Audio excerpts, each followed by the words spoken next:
Hey, Chuck here at Pals. We've got a 2001 Trans Am, pretty car, 120,000 miles on it, T-tops.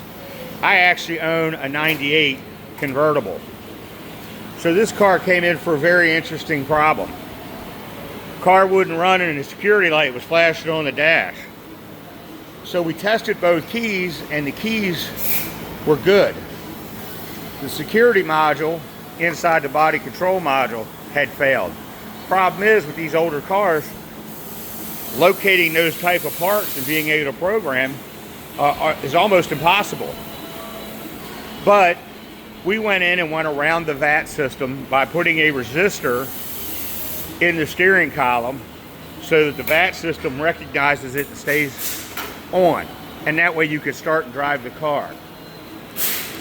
So if you have a security issue with your older Firebird, Chevrolet Camaro, bring it to Pals. We know how to get around that VAT system so that you'll be able to drive your car. Hope to see you soon at Pals.